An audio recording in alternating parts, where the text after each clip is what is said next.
मैंने ये लिख ट्वीट किया है कि मर्ज जो है नवाज शरीफ फोबिया, ठीक ये है। लाइलाज मर्ज है। बिल्कुल ठीक। और नवाज नाम जो नवाज शरीफ का है वो तहरीक इंसाफ के लिए डरावना ख्वाब बन चुका है। और रावी तो इस वक्त भी चैन ही चैन लिख रहा है। तो मैंने ये अरे, बात ट्वीट की है। और आपका जो चैन है ना, कुछ लोगों को बहुत बेचैन कर रहा है। चले, अच्छा सर, ये बताइए कि अचानक पीटीआई के उम्मीदवारों के कागजात मुस्तरद होने की लाइनें लगी है। क्या है ये? कोई किसी जगह से मैसेज आ रहा है या सच्ची मुच्ची कागज संद विच कुछ झोल है? नहीं, अब कागजों में जब आपकी यानी आप डिफॉल्टर हैं, तो हम्म। डिफॉल्टर एक शख्स डिफॉल्टर है तो उसको डिफॉल्टर ही करार देंगे ना। उसके कागजात नामजदगी किस तरीके से मंजूर हो सकते हैं? यानी वो सिचुएशन नहीं है। यानी उस्मान डार साहिबा की उस्मान डार साहब की जो वालदा हैं, उनके जो कागजात नामजदगी मुस्तरद हुए हैं, तो जो उन्होंने अपने ड्यूज क्लियर किए हैं वो तो 28 तारीख है। और at the time of scrutiny या नॉमिनेशन उस टाइम उनके जो वो जो है डिफॉल्टर थी। तो आप ये देख लें कि not very long ago senate इंतखाबात में परवेज रशीद साहब के साथ क्या कुछ नहीं हुआ। वो तो विद इन टाइम अपनी पेमेंट्स और ड्यूज जो कि हालांकि डिस्प्यूटेड था वो जमा कराने के लिए वो पंजाब हाउस चक्कर लगाते रहे, लेकिन उनके कागजात नामजदगी को बेसिकली मुस्तरद कराने के लिए उनसे वो ड्यूज वसूल नहीं किए गए, हालांकि ठीक। वो अंडर प्रोटेस्ट कराना चाह रहे थे। तो अभी अगर ये बात करें इनसे कि भाई ये तो जो कुछ आपके साथ हो रहा है ये ऑर्गेनिक है, ये कोई इंजीनियर्ड नहीं है, ये कोई यानी कोई प्लान नहीं है। और आपके अपने जो पेपर्स हैं, जो चीज जो ड्यूज हैं आपने पे नहीं किए हुए, तो फिर आपके कागजात नामजदगी मुस्तरद होने हैं। अब बानी चेयरमैन तहरीक इंसाफ इमरान अहमद नियाजी, उनके कागजात नामजदगी तो ऑब्वियस सी बात है कि वो मुस्तरद होने हैं बिकॉज ही इज कन्विक्टेड।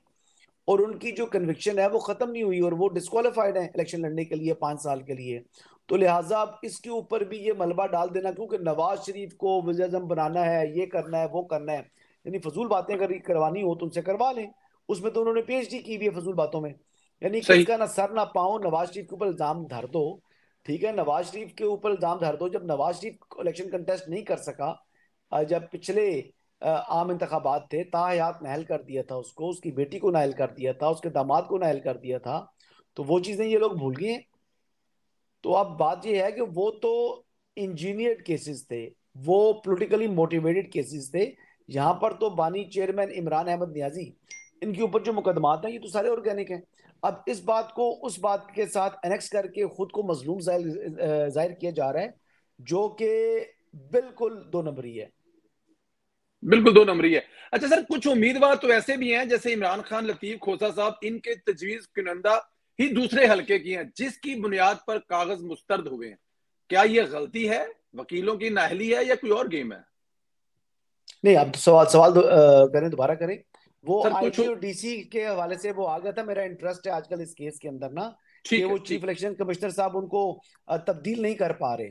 तो मैं तो यही मौकफ रखता हूँ कि जो इंस्पेक्टर जनरल पुलिस हैं या डिप्टी कमिश्नर इस्लामाबाद हैं, ये दोनों के हवाले से इन दोनों को तब्दील करना इसलिए जरूरी है कि पहले ही ये वावेला मचाया जा रहा है कि ये दोनों अफसरान राना सनाउल्लाह साहब के लगाए हुए हैं।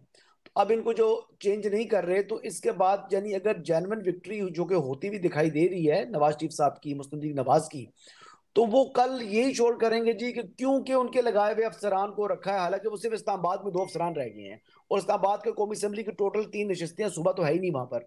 तो इसके बावजूद ये उनकी जीत को पलूट करेगा।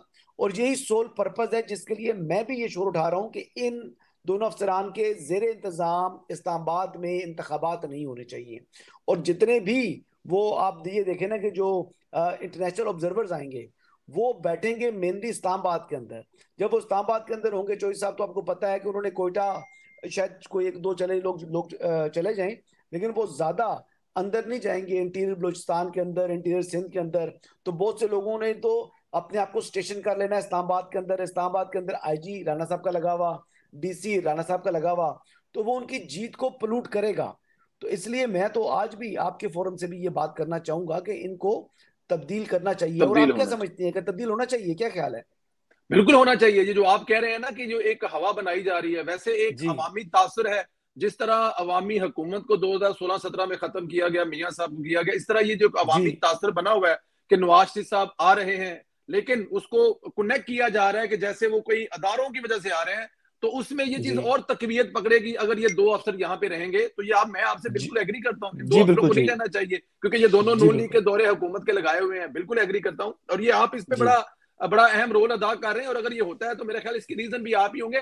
मेरा सवाल था कि कुछ उम्मीदवार ऐसे हैं जैसे इमरान खान और लतीफ खोसा, इनके तजवीज कुनंदा दूसरे हल्के थे, जिसकी बुनियाद पर इनके कागज जो है वो जी जी वो नामजद। लाहौर के हवाले से, हाँ वो लाहौर के हवाले से जो बता रहे हैं, हाँ बिल्कुल। लेकिन ये जो गलती है जानबूझकर किया गया है, वकीलों की नहलियां, ये है क्या? ये तो पता होना चाहिए ना सर। बस अकल ही इतनी है सच पूछे तो। यानी ये मैं यही कह रहा था ना कि जो वकला होते हैं ये केस लड़ते हैं, अच्छा जी, इनसे इलेक्शन नहीं लड़ा जाएगा। तो ठीक है। अब यानी अजहर सदीक साहब थे जिन्होंने तजवीज और तायद कुरिंदा रखे थे, और उन्होंने यही चेक नहीं किया कि वो कौन से हल्के से हैं। तो इतनी यानी बड़ी गलती खुद करते हैं, और इसकी जिम्मेदारी भी कौन पीछे जिम्मेदार है? इसका नवाज शरीफ है जी। अपनी गलती नहीं मानेंगे, इल्जाम लगाएंगे नवाज शरीफ के ऊपर कि नवाज शरीफ की वजह से सब कुछ हो रहा है। भाई अकल को अपनी हाथ लगाओ ना, मारो।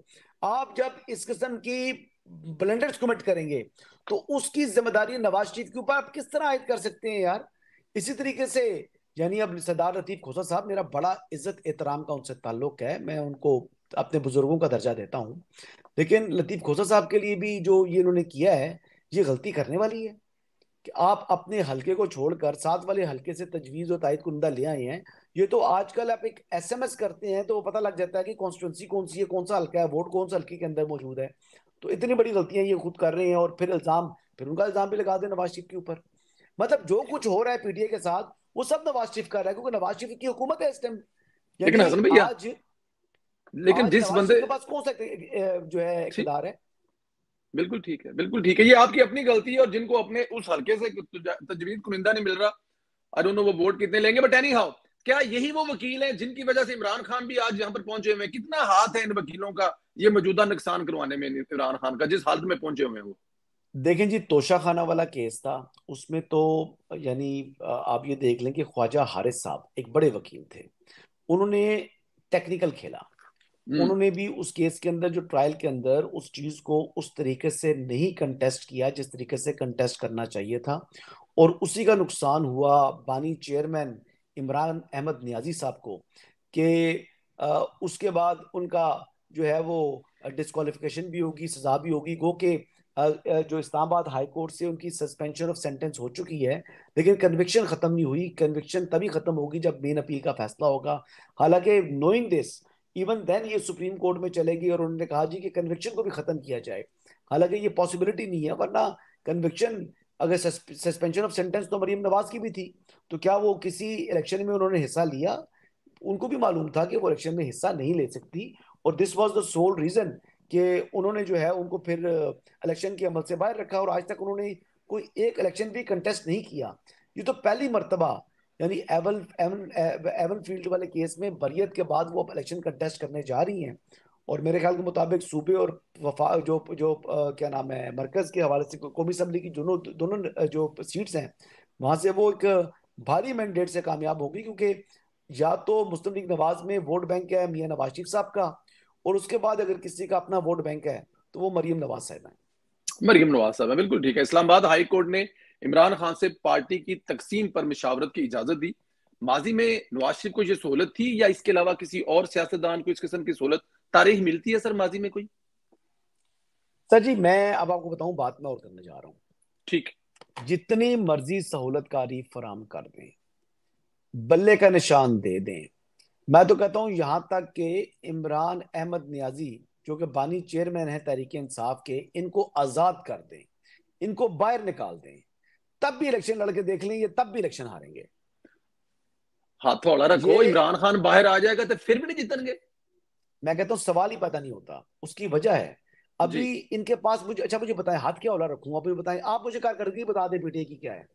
सर, लेकिन पौने चार पीटीआई का साल जो में भजन पौने आपके चार साथ साल जो, में अभी उससे फर्क ये पड़ेगा कि अभी जो विक्टिम कार्ड वो प्ले कर रहे हैं, जिस तरह अपने आप को मजलूम जाहिर कर रहे हैं, ये मजलूमियत तो होगी ना साइड पर।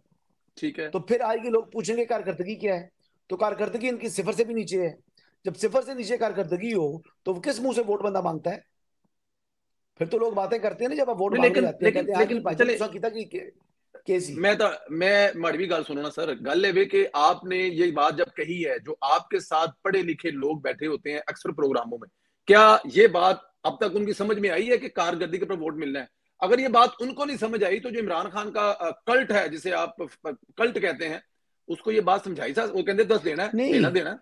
कार्ट तो आज भी उसका जो इवन खंबे का उम्मीदवार होगा उसको भी उसने वोट कास्ट करना है, इसमें तो ठीक। कोई दो राय नहीं है।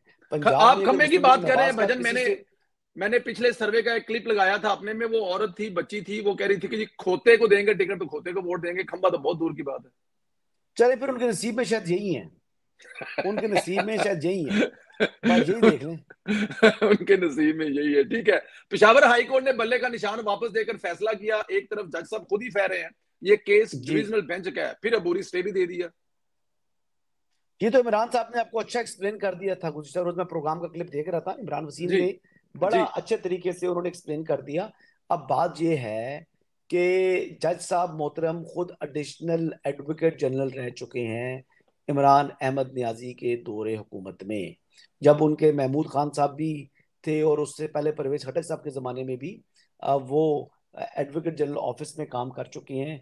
गो कि ये कहना जी कि जस्टिस कामरान हयात साहब जो हैं वो बड़ा, उनकी आज भी दयानतदारी के लोग जो हैं वो मुतरफ हैं एजी ऑफिस में। तो मैंने पता किया जी, वो कहते हैं जी जो भी आता है ना जिस टाइम जो सीट पे बैठा होता है वो क्या कुछ कर रहा होता है हमें नहीं पता होता।